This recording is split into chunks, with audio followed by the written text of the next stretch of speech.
coloco em xeque essas empresas aí de pesquisa, ainda mais agora que o Alexandre de Moraes impediu aí as investigações em cima dos institutos de pesquisas ou empresas de pesquisa. Então, realmente, eu checo, eu truco, como diz o mineiro, eu truco aí essas porcentagens. Eu orei, falei, Senhor, me dá sabedoria para eu lidar com isso, porque, querendo ou não, a gente fica abatido. Abatido porque você é algo que eu jamais faria o contrário, por um mero embate político. E nenhuma grande, né, aí, digamos assim, a mídia colocou lá, o vídeo é falso, é mentira.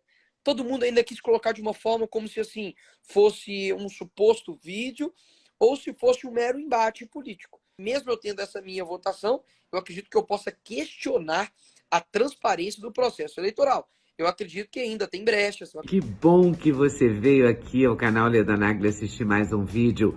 Aproveita, faz um comentário, dá um like, avisa seus amigos, compartilhe esse vídeo e fique à vontade para curtir. Estamos aqui para conversar com o Nicolas Ferreira. Eu estou lutando por essa entrevista há um tempão, e desde a eleição, já tem um tempão. E finalmente conseguimos hoje. Aqui, entre ao vivo aí, tudo bem? Querida, boa noite, tudo bem? Nossa, tudo bom? Tudo bem, graças a Deus. Pode ser um pouquinho de tempo a mais, não tem problema não. Ah, pode? É? Ah, que bom. Mas eu lutei muito, viu? Eu enchi muito o saco do Pablo, enchi até o seu numa live que você estava fazendo, eu me meti lá. Porque assim, nossa, assim, falar para você, Leda, realmente é uma outra eleição. Eu já fiz duas, né? Graças a Deus, vitoriosas, mas Graças esse, a Deus. de fato, é uma eleição completamente diferente. Então, desgasta muito a gente, mas vamos para cima. Mas você é jovem, você aguenta, tu é menino. Amém. Boa noite, pessoal. Boa noite, Leda.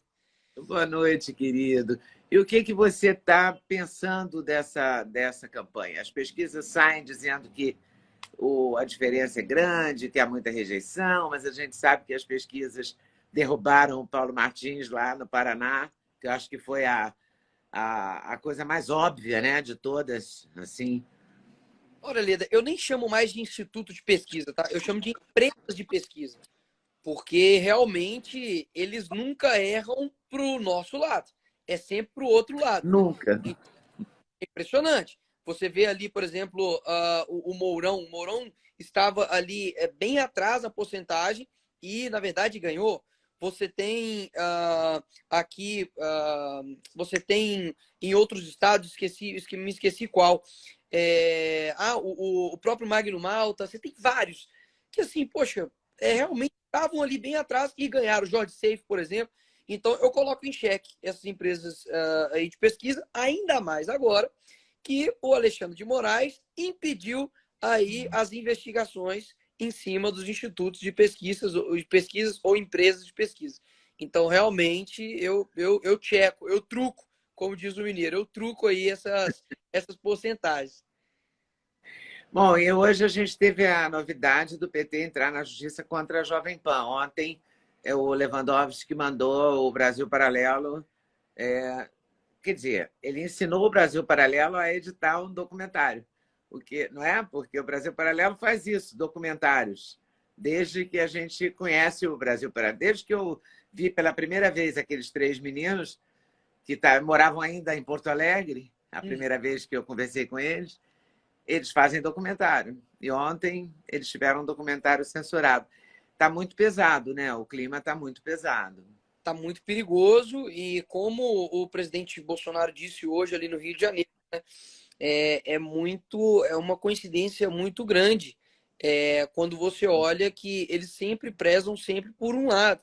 Então, isso que o Alexandre de Moraes está fazendo, pessoal, e aqui o meu foco também não é alcançar só aqueles que concordam comigo, mas principalmente aqueles que não concordam ou não sabem a respeito, é muito perigoso.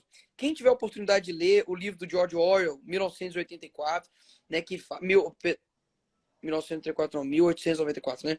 Não, 1984. Burke, mas é isso mesmo, 1984. E o que ele fala ali, o Winston, né, que é o Winston ali, que é o personagem principal, ele fala a respeito da crime ideia, né, ou crime de ideia, o crime de pensamento, que basicamente o governo ali, isso aí, ó, 1984, basicamente ele fala que o governo, ele era um governo tão assim, controlador, que queria controlar até os próprios pensamentos, ou seja, tinha um crime de pensamento. E você vê o documentário da Brasil Paralelo, basicamente eles estão fazendo o quê? Replicando as matérias dos próprios jornais a respeito de fatos. E o que o Alexandre de Moraes fez? A nova língua, né? A nova língua que não é uma fake news, mas é uma forma de você ter ali, digamos, fatos verdadeiros, contudo com conclusões erradas. Então, Lewandowski, o Lewandowski, né? com apoio da Carmen Lúcia. Olha só E onde do Alexandre de Moraes também, os votos foram de todos eles, mas Sim. as palavras foram ditas pelo Lewandowski. Então, olha só onde que a gente chegou, né? Que ponto a gente chegou. Nós temos o Tribunal, né, Superior ali, eleitoral, realmente fazendo né, juntamente ali com o nosso STF também, realmente tomando conta até mesmo do seu pensamento de fatos verdadeiros, né? Tá esquisito.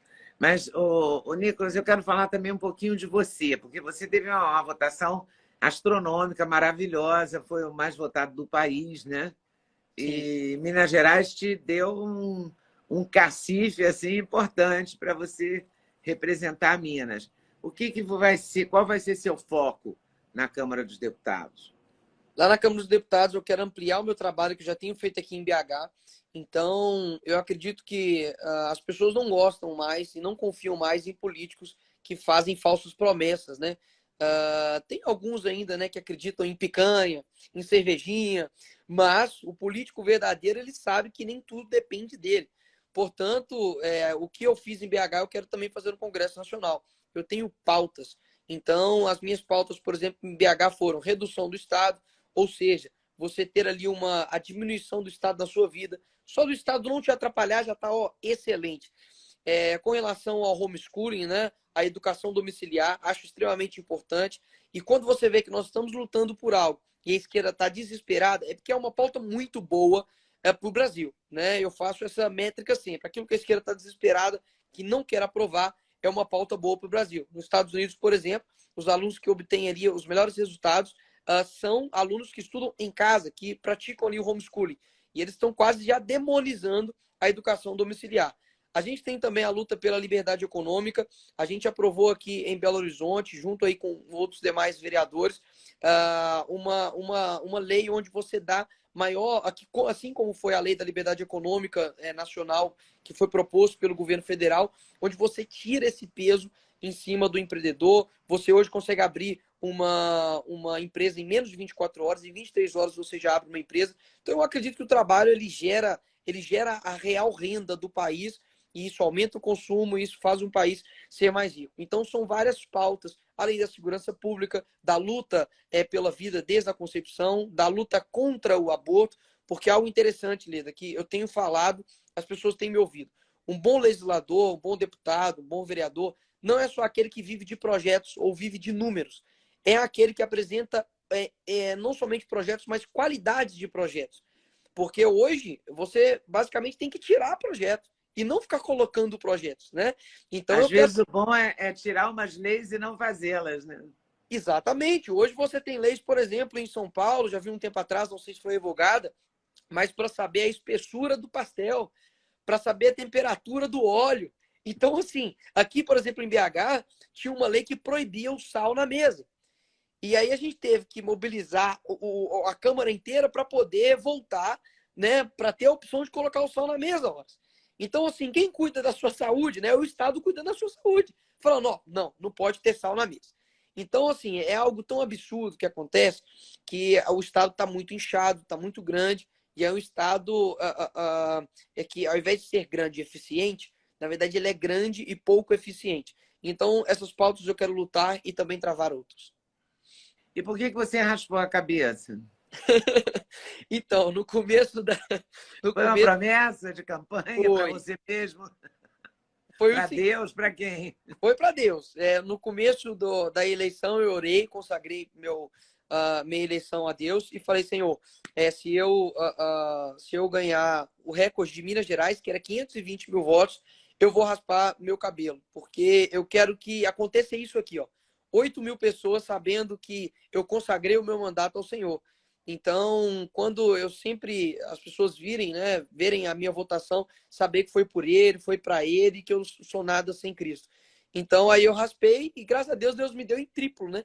Porque eu tive 1.400.000, quase 1,5 milhão, bati o recorde e também fui mais votado do Brasil. Então, eu raspei o cabelo, né, e tá tranquilo.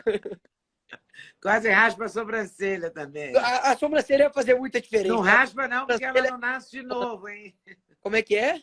Dizem que quando raspa a sobrancelha, ela não nasce de novo. Então não inventa moda, não. Não, não. A minha sobrancelha de fitosolante... Promete chocolate, promete nunca mais comer chocolate, sei lá, fazer alguma coisa desse não, tipo. Chocolate também não tá, não. Aí, também não exagera, né? Eu caio pra trás. Eu tô sem comer doce também. Vou ficar sem comer doce. Cortei tudo. Doce até abril. Tá sendo bem difícil. E tô sem tomar refrigerante também dos 21 dias aí até a eleição. Ah, é? São várias promessas. Essa do refrigerante é mais fácil. Eu já fiz e consegui. Ela era um a pouco do açúcar eu acho bem difícil, bem no difícil. almoço do domingo, falar para você, viu? Quando chega ali um estrogonofe, um churrasco, a Coca-Cola realmente fica sedenta. Não faz uma falta, né? Mas a gente consegue, você é resiliente. Não, a gente consegue. Mineiro não desiste, não, né? O jejum é exatamente isso. Para quem não sabe ou queira ir fazer, o jejum é uma disciplina espiritual, Lida. Não somente a religião, né, a cristã faz isso, mas outras religiões também pregam isso, para você matar o seu desejo, sua vontade, e você ter uma sensibilidade maior com Deus, né? Você conseguir ter mais tempo para poder conversar com Ele. Tem pessoas, por exemplo, que fazem jejum de televisão, tem gente que faz jejum de seriado. Eu vou contar uma história aqui. A minha avó, ela assim, é um dos seres mais exóticos e engraçados do mundo. E teve um dia que meu pai propôs um jejum na igreja, e eu cheguei lá na casa dela na semana seguinte, e eu vi que ela estava parada, sentada em frente à televisão, desligada. Falei, uai, vó, por que você tá com a TV desligada aí, tá sentada? Ela, não. Eu fiz propósito. Eu falei, mas você fez propósito de televisão? Ela, não. Eu fiz propósito de pica-pau. Porque ela amava o pica-pau. E aí ela sempre via pica-pau. E tava bem na hora do pica-pau. Então, assim, ela desligava. E aí, quando acabava o pica-pau, ela ligava a TV de novo. Mas, assim, para você ver que cada um tem algo que custa diferente. Para minha avó, é o pica-pau e comer banana. Ela ama. Então, assim, eu já não vejo pica-pau, abriria a mão também de comer banana tranquilamente, mas cada um tem um peso, né? Então, o da minha avó era esse. Eu sei porque eu tenho amigas que fazem promessa de não comer chocolate e é uma promessa que eu não faria, porque eu não tenho nenhum problema de... Se eu ficar sem chocolate, não acontece nada, entendeu? Então, é uma promessa que não tem validade, porque não é um sacrifício. Exato. O jejum... Eu não tenho o hábito de comer chocolate. Algo que então, puxa, né? Vou fazer jejum de comer brócolis. Não vou comer brócolis mais. Aí não vale, né? Aí não vale. Ô, Nicolas, mas você sempre foi assim, desde pequeno? Tinhoso, de fazer promessa, de cumprir? Ah, sempre, sempre. Eu aprendi muito com meu pai isso, com a minha mãe. Meu pai é pastor, a minha mãe também. E assim, mas... A sua mãe também é pastora? Sim, ela exerce... minha mãe é psicóloga do centro... Ela é obreira? Não, ela é psicóloga no Centro de Assistência Psicossocial de Nova Lima, então ela trabalha como servidora pública, mas também é pastora também na igreja. E o meu pai sempre se envolveu com a igreja, mas também trabalhava na New Holland, que é a parte de tratores da Fiat. Então entrou como office boy e chegou em patamares muito altos lá, graças a Deus por isso. E meu pai sempre, assim, foi bem disciplinar, sabe?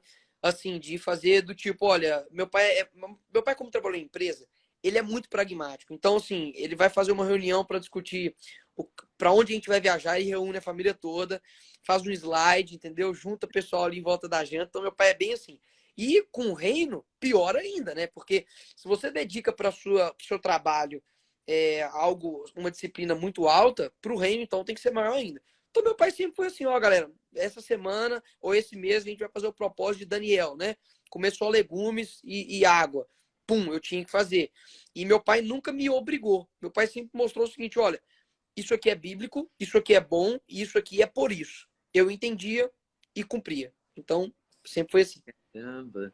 Então ele fazia esse tipo de coisa, só legumes e água essa semana ou esse mês? A igreja, por ele ser o pastor, o presidente da igreja, ele sempre, a gente sempre tinha, né, os jejuns, que é uma prática que Cristo ele deixa para a gente fazer. Então, a gente tinha alguns meses que a gente fazia isso, tem alguns meses que a gente ficava sem carne, outros meses a gente ficava sem refri, outros eram cumulativos, né, uma semana sem refri, aí na outra sem refri, sem café, na outra sem refri, sem café e pão, e café, pelo visto, você gosta, ou não? Hein? Café você gosta ou não? Ou não? Muito, Tá vendo? muito. O Seria um café. sacrifício, mas o café eu acho que eu não conseguiria. Porque com esse negócio de fazer dieta a vida inteira, eu já fiz todo tipo de dieta. Sim. E continuo gorda, também não mudou nada. É uma coisa que é um insucesso na minha vida.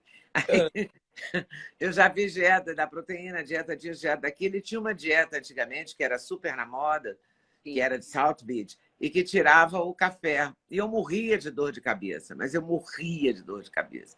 Aí Sim. eu acabava tendo que tomar um remédio, entendeu? Tipo Nesaldina, porque tem cafeína na fórmula, para Entendi. poder suprir a necessidade do O, café. Então, é, café seria um sacrifício gigantesco. para minha mãe e para o meu pai, realmente é. Eu também gosto de café, mas não tanto igual eles. Então, assim, dá para saber que cada um tem, né? Algo que te custa mais. Então, é basicamente, desde criança fiz isso, na minha adolescência também. Lá, quando eu era adolescente, tinha um ministério, né, de adolescentes, meus líderes sempre é, falavam que era importante a gente fazer isso. Sabe por quê? Porque muitas vezes as pessoas falam assim, poxa, não consigo vencer esse pecado, né? Por exemplo, não consigo vencer o pecado da pornografia, não consigo vencer o pecado da mentira, da gula, da inveja. E muitas das vezes é porque você não está alimentando o seu espírito. E você está alimentando muito sua carne. E o espírito, digamos assim, a carne, como se fossem dois cachorros. Aquele que se alimentar mais vai vencer, pô. Então, seu espírito talvez está fraquinho, coitado. E o outro é igual um pitbull, né? De que não pode olhar uma mulher e já dá um AVC, né? Então, você tem que segurar a sua onda. E isso ajuda. Quando você fica ali sem algo que te custa, na hora que você vai ver o pecado, você fala, não, peraí, eu consigo vencer minha vontade. Eu queria falar com você duas coisas. Uma, o Bolsonaro foi a Minas hoje, não foi? Sim, estava aqui em BH. E você estava com ele. Sim, acompanhei ele durante toda a agenda. E qual é o espírito dele? Ele está animado? Tá, assim, obviamente ele tá cansado. Ele hoje estava até um pouco rouco. Realmente é muito desgastante. Ele tá longe da Michelle. A filha dele, ele falou, pô, esses dias tinha uma semana, 2 semanas que não via ela. Então, realmente é uma campanha bem desgastante, porque eu acho que é mais aqui, sabe? Você desgasta mais aqui de pensar, de vários ataques, de resolver muitas coisas. Mas o presidente não perde o bom humor dele. Deus deu uma forma dele escapar dessa loucura que é o bom humor dele. Então eu estive com ele ontem em São Paulo também à noite, teve uma reunião ali com empresários, e é engraçado, ele conta piada, ele é muito extrovertido, então isso eu acho que ajuda ele a se manter de pé. E hoje também aqui em Belo Horizonte foi uma reunião com mais de ali 600 prefeitos de Minas Gerais. Depois ele fez ali também como se fosse um podcast com várias mulheres influentes, a Bárbara do Teatrizei, a Bela Falcone. Então, assim, realmente ele tá lutando bastante. E como é que você enfrentou essas fake news e esses absurdos que fizeram com você recentemente? Essa Leandro, semana, eu acho, né? Ou na semana passada? Foi essa semana, não tem uns foi? Eu dois já dias. perdi até a noção, porque eu vi tanta barbaridade. Eu não sei como que eu lido muito mal com o Twitter, por exemplo, porque o Twitter é muito perverso, né? É muito O cruel. Twitter Então eu já também. nem entro para não me machucar, entendeu? Eu me preservo. Mas você não teve como não entrar, né? Porque foi Não, um bombardeio. o que aconteceu? Eu estava voltando uma agenda com o ministro, e aí eu vi que começou a postar isso no Twitter. Eu estava extremamente cansado, estava com bastante sono, estava com fome. Cheguei aqui em casa, me alimentei, almocei e fui dormir. Falei, Senhor, eu vou dormir, vou descansar e vamos ver o que isso vai dar. Aí depois eu acordei, vi que tinha tomado uma proporção muito grande. Eu fechei a porta do meu quarto, minha mãe estava dormindo. Eu orei, falei, Senhor, me dá sabedoria para eu lidar com isso. Porque, querendo ou não, a gente fica abatido. Abatido Uhum. porque você é algo que eu jamais faria o contrário por um mero embate político. Eu jamais inventaria que uma pessoa é homossexual, ou se não inventar um vídeo dela. E aí eu parei, vi muitas pessoas me mandando e zombando, e eu falei, poxa, eu vou responder, Senhor, me fortalece, amém. Admito que a gente até derrama algumas lágrimas assim, porque chega a ser algo, poxa, você tem família, né? Você tem ali irmãs, você tem pessoas que gostam de você, você tem primos menores, que assim, não entendem, né, esse jogo político tão sujo. Mas ao mesmo tempo eu falei, Senhor, eu sei que você está me preparando para algo, porque é igual jogar bola descalço na rua. No começo você joga, você machuca seu pé todo, fica com bolha, você volta para casa, você chora. Depois, na próxima semana, seu pé já está melhor, dá uma machucada, mas já não dói tanto. E depois, dali de 1 ano, 6 meses jogando bola, seu pé já tá, você pisa num caco de vidro, você nem sentiu. Então, eu falei, Senhor, me dá uma oportunidade para eu crescer aqui e me fortalecer. Graças a Deus, foi rapidamente que eu consegui ali, várias pessoas me ajudando, com prints, mostrando que era mentira, o próprio vídeo ali. E olha só o nível, né, que a esquerda chega, de ficar caçando, né, ali um ator pornô gay, que já é algo terrível, né? Uma pessoa se submeter a isso, a pornografia realmente ela destrói vidas de pessoas, não somente ali de quem consome, mas de quem ali também a pratica. E acaba que eu fiz um vídeo, né, esclareci tudo, mas realmente deixou bem claro que a esquerda ela não tem níveis para ter esse embate político, né? E a Folha de São Paulo chama de janonismo cultural. Olha só, né? Na verdade, eu chamo isso de jornalismo prostituto. Eu quero estrear isso aqui, jornalismo prostituto. Eles vendem a verdade em troca ali de favores, em troca das vontades escusas deles. Então, quando você olha, por exemplo, que nenhuma grande, né, aí, digamos assim, a mídia colocou lá, o vídeo é falso, é mentira. Todo mundo ainda quis colocar de uma forma como se assim fosse um suposto vídeo ou se fosse um mero embate político. Sendo que das vezes que eu já retruquei as pessoas, os ataques que eu já fiz às pessoas, foi uma reação aos ataques que eu estava recebendo. Então eu, por exemplo, já fui chamado para um debate aí de um homem aí que me chamou de servo de Satanás, me chamou de idiota, de um monte de coisas. E aí eu respondo, né? Eu respondo a esses ataques. Mas você não vai me ver gerando ataques a alguém de graça. Então, assim, realmente, ainda mais a forma como foi feita, né? Uma movimentação muito grande de jornalistas, de pessoas com verificados no Twitter, e eu não tenho verificado. Eu tenho 1.300.000 seguidores no Twitter e não tenho verificado. Até Ah, hoje. não?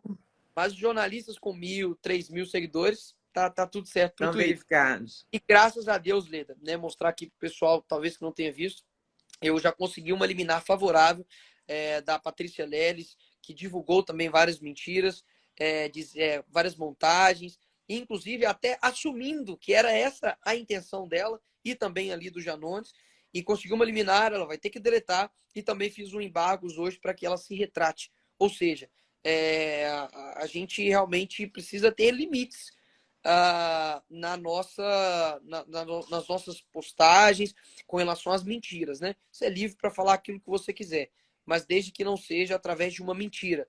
Verdades, opiniões podem ser feitas, mas mentiras realmente ultrapassam o limite aí. Mas essa moça parece que já é repetidora, né, de ações desse tipo, né? Normal ela não é. Aliás, os dois, né? Eu não, Sim. não quero ficar Não, falando nomes, até para não ter depois que sim. entrevistá-los em contrapartida, mas Eu vou chamar de deputado condensado e maluca Leles, que o pessoal vai saber. Mas, assim, a gente olha. porque parece que ela já acusou o pastor Marcos Feliciano de O, Marcos, barbaridades também, ele conseguiu provar. o Ela Eduardo não. Bolsonaro falou que teve relações com ela, etc, um monte de coisa, sendo que o Eduardo, poxa, nem nunca abraçou aquela menina. E o nível dela é pior. Eu não sei qual é pior, mas vamos lá. Ela já inventou uma gravidez fake, Lida. Sabia disso? Não. Ela tem foto dela como se ela tivesse grávida. Ela tem uma foto que ela fez uma montagem dela com uma criança que o pessoal achou a foto original. Então, assim, é um nível muito alto. Ela já foi presa nos Estados Unidos. Então, é um nível muito alto mesmo de mentira. Realmente, a pessoa está afundada, ela é mitomaníaca, né? Ela realmente ela mente de forma compulsiva. E da mesma forma, o outro deputado, né? Que além de confessar que ele está praticando fake news todos os dias, porque ele acredita que isso é uma estratégia política, ele possui ali a guarda jurídica, né? Ele possui costa quente, porque Ele ele possui. mesmo já disse. Ele disse, não sou eu que estou dizendo. Foi ele que disse que era amigo de determinado ministro. Não Exato. é? Foi ele que publicou isso. Thalida, porque não me preocupa somente quem Me pratica. chateia muito ele ser mineiro. Me chateia também por isso. Né? Porque Sim, eu sou mineira e eu não gostaria que isso tivesse vindo de Minas Gerais. ele disse que ia me triturar nas urnas, né? Teve 7 vezes menos votos que eu. É, Então, assim, graças a Deus, Minas não deixou ele nem chegar perto, né? Minas se dá o respeito. Né? Minas deu o recado, né? Então, galera, pode ficar tranquilo que a história de Minas, né, vai ficar aí, acredito que durante bastante tempo, com um cristão e um conservador na frente dos votos aí. Obrigado por isso. Obrigado. Isso é muito simbólico para nossa história, tá? Foi em 2002 que o Patrus Ananias foi eleito com 520 mil votos e há 20 anos ninguém bateu o recorde dele. Então, eu espero que a minha votação fique por anos e anos e anos para mostrar que o deputado federal mais votado de Minas é cristão e conservador. Há 20 anos? Eu não sabia, eu nem me tocava disso. E foi no auge do Lula, né? A eleição ali do Lula, não tinha rede social, o Lula no auge ali também. Então, assim, realmente por isso foi muito difícil de barrar, né? Porque 520 mil votos é muita coisa. Mas 1,5 milhão também é muita coisa. Então, eu vou dar. Muita coisa. Você esperava isso, Nicolas? Já. Eu posso mostrar até o print do grupo meu de família. O pessoal fez um bolão e vários ali colocaram ali 800 mil, uns botaram 1 milhão. O máximo ali eu acho que foi 1 milhão e 200, não sei. E eu coloquei 570 mil primeiro. E depois todo mundo, pô, você tá pessimista demais, bota para mais. Aí eu coloquei 825 mil. Aí que era, para mim, já era algo absurdo. E aí, graças a Deus, assim, superou tudo. Se eu batesse 1 milhão, eu já ficaria feliz demais. E eu sempre achei que isso era número somente de São Paulo, porque São Paulo tem 2 vezes mais eleitores do que Minas, né? Então, proporcionalmente aí, se eu tivesse a mesma quantidade de votos em São Paulo, proporcional, eu teria 4 milhões de votos. Então, é muita coisa. Eu só não consigo entender como é que se elege toda uma bancada conservadora, né? Uhum. Elege você, elege o Zema e tal, e o Bolsonaro tem menos votos que o Lula em Minas Gerais. É Você tem questionável. alguma explicação para isso? Eu questionei isso. Para mim, são 2 coisas. Primeiro, eu acredito que ficou no imaginário do brasileiro, e de uma boa parte, digamos assim, de que na época do Lula foi uma época de prosperidade, uma época onde ele comia picanha, ele tomava cerveja, que ele viajava. Só que isso são algumas Eram questões. outros os tempos, né? A gente não. Talvez as pessoas não consigam entender que o tempo é outro, né? Exato. Só que, assim, aconteceu muita coisa aí também nesse período, né? Você teve aí a destruição econômica da Dilma, você teve aí, na época do Lula, não somente o Brasil crescendo, mas todos os países do mundo crescendo, né? Por conta dos países aí emergentes. Você tem depois uma pandemia que o presidente pegou no meio do seu aí, quase no começo do seu governo. Mas é muito mais fácil botar a culpa em alguém. Porque ninguém quer analisar a situação fria. Ela quer chegar no supermercado e olhar e falar: consigo comprar uma picanha? Não, culpa do Bolsonaro. Mas ela tá com um iPhone lá da última geração. Quantas picanhas não dá para comprar aí, né? Com Nossa! o iPhone. Então, na verdade, é uma troca talvez de prioridades? Pode ser. Mas ficou no imaginário. E é difícil quebrar essas mensagens cognitivas Essas crenças, né? que o PT colocou durante muitos anos, principalmente pela mídia. Então, esse é um primeiro motivo. E o segundo motivo, que mesmo eu tendo essa minha votação, eu acredito que eu possa questionar a transparência do processo eleitoral. Eu acredito que ainda tem brechas, eu acredito que ainda, saiu vários vídeos de pessoas que já tinham votado, pessoas que votaram e não foi ali contabilizado. E eu, por exemplo, como candidato, se eu quiser ver se em determinada cidade, eu fiz um ótimo trabalho lá, tive votos assim que não correspondeu à realidade. Por exemplo, fui lá numa praça e tinha 2.000 pessoas na praça e eu tive 30 votos, uai, alguma coisa está errada. Se hoje eu, Nicolas, candidato, deputado eleito, falar assim, eu quero saber quantos votos eu tive naquela cidade, eu não consigo saber. E você, que também que é eleitora, se quiser saber, você não consegue saber. Então, esse é o meu questionamento, de que, de alguma maneira, a gente não consegue ter uma segurança no nosso processo eleitoral. Mas eu não quero nem focar isso. Eu acredito que o foco é ganhar as abstenções, o voto nulo branco, mas eu também acredito que eu tenho direito de questionar ainda, né? E você acha que esse apoio do Zema, com o Zema falando que tem 600 prefeitos, né? Ele e mais 600 prefeitos, isso vai mudar o quadro do Bolsonaro em Minas Gerais? Porque Minas Gerais é um colégio eleitoral muito importante, né? Antes eu estava falando que nós vamos virar. Agora eu estou falando estamos virando. E não é estamos virando somente, é estamos virando esse trem. Para ser bem mineiro, nós estamos virando esse trem. Então hoje eu fiz esse vídeo lá com o Zema, com o Bolsonaro, com o Braga Neto. E, poxa, eu falei, ó, nós estamos virando esse trem. Por quê? Porque o Zema tem uma popularidade muito boa. Eu tive aqui, pô, recorde de votação. E muitas pessoas, acredite se quiser, também votaram em mim e votaram no Lula. Então eu vou fazer vídeos para essas pessoas. Vou falar que realmente é incompatível. O último presidente, Leda, que ganhou a presidência do Brasil e não ganhou em Minas foi Vargas. Então, realmente, Minas é decisivo. E pode ter certeza que a gente está trabalhando. A gente tem 2 agendas em Minas já, tanto ali em Juiz de Fora, quanto também no norte, ali em Montes Claros. Então, nós estamos fazendo o nosso dever de casa. Eu sei que na primeiro turno, eu estava indo em várias cidades, etc. Mas agora a estratégia realmente é diferente. Não é falar para o nosso apoiador, é falar para quem está em cima do muro, para quem deixou de votar, para quem ainda acha que se o Lula voltar, vai ser o Lulinha Paz e Amor. Então, os vídeos, hoje minha rede social, eu vi hoje, tá? Em 30 dias eu alcancei 800 milhões de pessoas.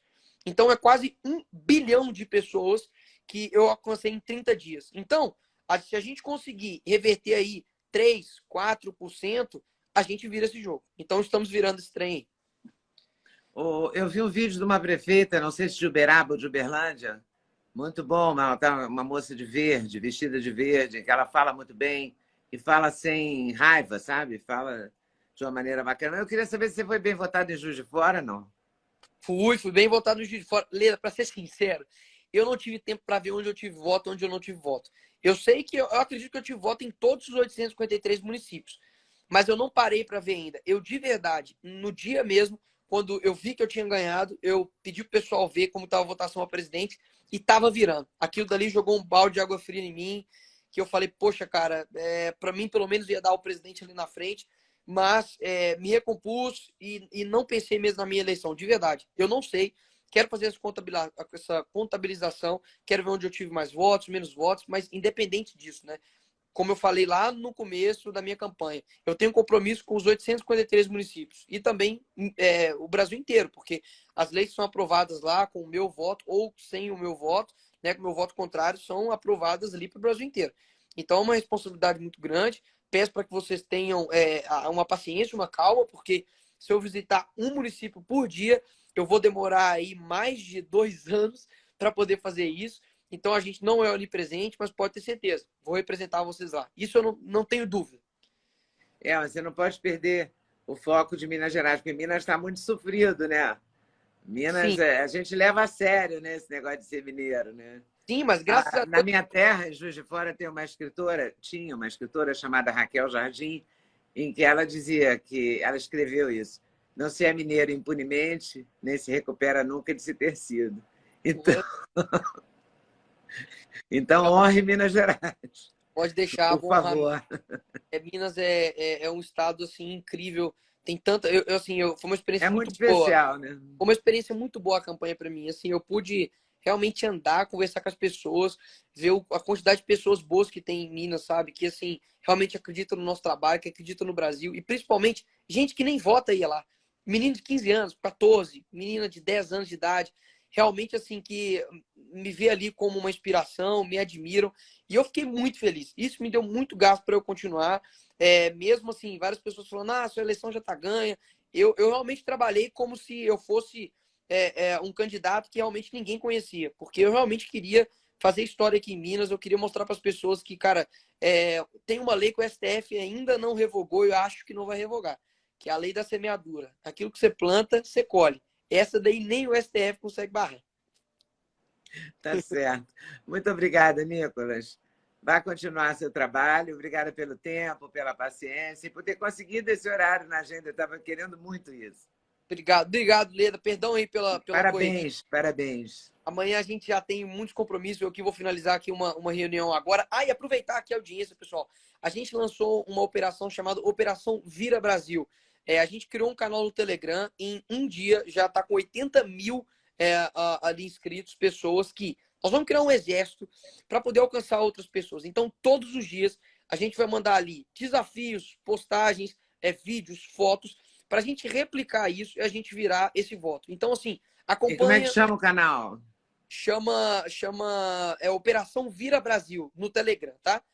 Tem no meus status, a Bárbara Titorizei também postou, a Bela Falcone postou, um monte de gente está postando aí, tem lá no meu Twitter. Então, a gente quer passar para as pessoas que não é aquilo que eu posso fazer, não é aquilo que o presidente pode fazer, é aquilo que você pode fazer. Você conhece pessoas que eu nunca vou ter contato. Você conhece pessoas... Operação Vira Brasil, 81.175. Aí, já estamos com 81 mil aí inscritos. Então, olha só, se cada um alcançar aí mais 10 pessoas, né? São 800, são quase 1 milhão de pessoas. Então, tenho certeza que se você tem um seguidor, você já é influenciador. Vamos para cima, a gente vai manter aí o Brasil verde, amarelo e azul ali. Obrigada, Nicolas. Um beijo. Beijão, Leda. Valeu. Tchau, valeu. Muito obrigada por ter assistido mais um vídeo no meu canal.